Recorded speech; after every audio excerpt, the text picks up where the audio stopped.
Hi, you're sitting in a restaurant and your table wobbles. You stick a napkin under one of its legs. It stops wobbling. Have you just been creative? But sitting in restaurants isn't your full-time job. You're a highly respected artist, so after lunch you walk thoughtfully back to your studio wondering about how to solve a particularly difficult problem with your latest portrait. Somehow the hands just don't look right. And then you've got it. Let the hands rest on a book, and then that pesky angle between hand and arm comes just right. Have you been creative? How do you recognize creativity? Many would say that coming up with the wobbly table solution wasn't creative, whilst your walk back to the studio was. And that seems to make sense. Sticking a napkin under the leg of a table is hardly original. I suppose it's a bit more imaginative than the traditional beer mat, but it's still pretty obvious. No invention was required, not much effort, thought, or inspiration. That is, none of the characteristics we like to associate with proper creativity. The lonely inventor, striding, tortured, round the laboratory, or the writer huddled over a manuscript, pouring out his or her soul.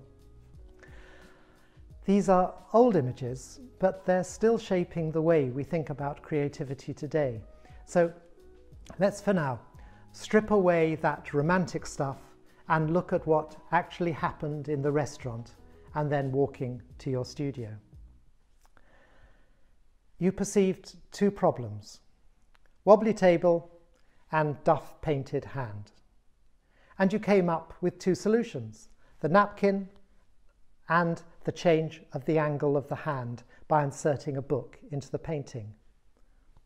Exactly the same process. You perceived a problem and you came up with a solution. So, if the painting's solution was based on creativity, how can we claim that the wobbly table wasn't? Well, the obvious difference is originality.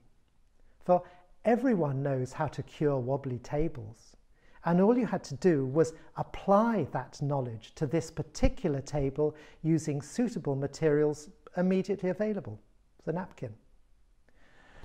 But what about your painting? This is different, for it's not commonly known how to sort out a troublesome hand in a portrait. So, is that it? Is it invention? That is originality? Is it that makes all the difference? That makes one creative and the other one not creative? Well, seems likely. But hang on a sec. You're a professional artist. Your training was principally in the craft of painting, not the inventive, arguably unteachable, ethereal stuff of imagination.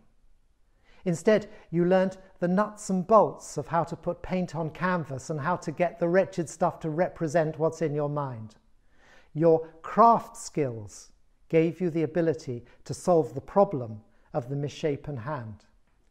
So, your solution to the wobbly table was indeed based on pre-existing knowledge, but so was your duff hand solution. Neither was inventive in the way we like to imagine creatives working, that 19th century idea of inspiration suddenly striking from a clear blue sky.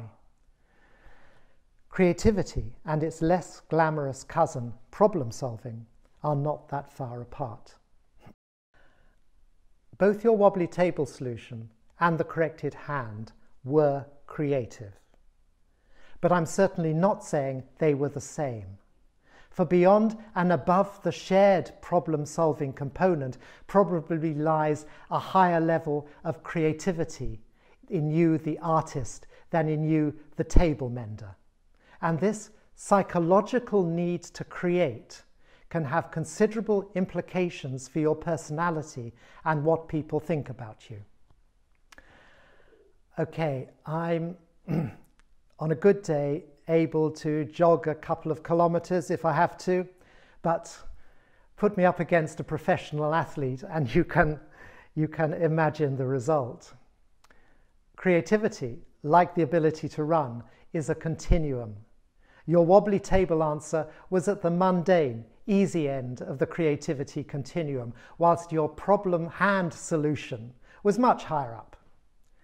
I believe, along with some, but not all academic researchers in creativity, I believe that creativity is an attribute shared by all human beings.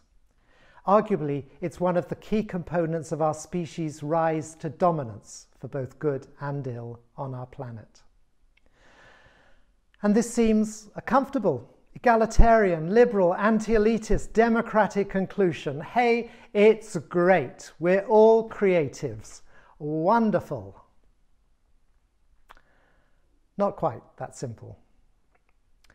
I didn't say we're all the same.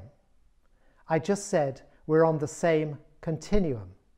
Sorting out tables and paintings is not the same, just as my geriatric jogging and Olympic medals are at somewhat different ability points.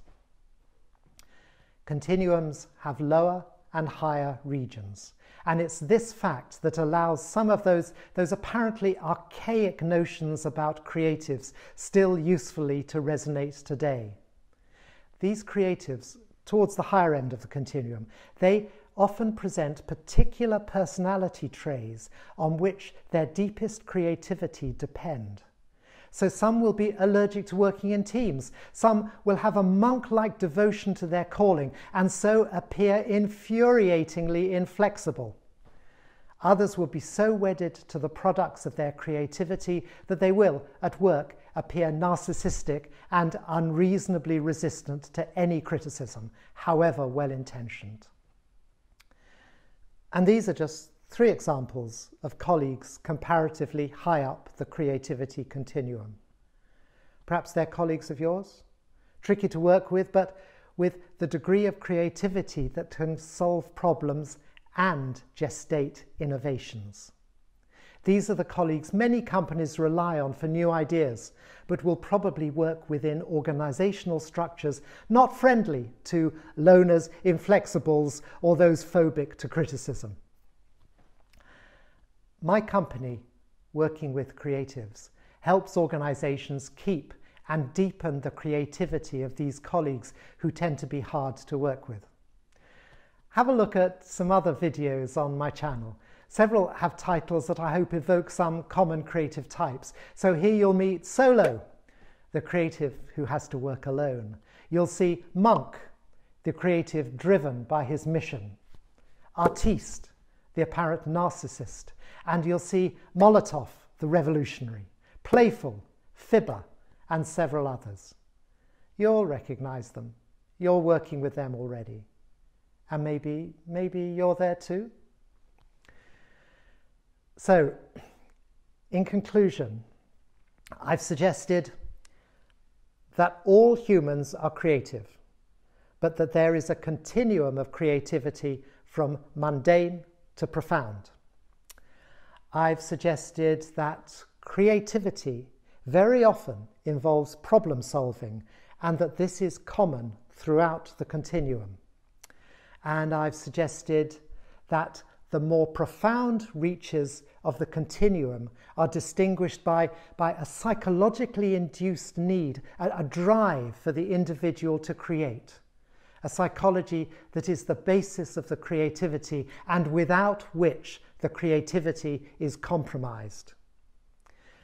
And lastly, I've said that this high-level drive to creativity often results in perceived character traits that make working in corporate environments uncomfortable, both for the creative and his or her colleagues. I'm Alastair Pearce, and my website is workingwithcreatives.co.uk. We can help.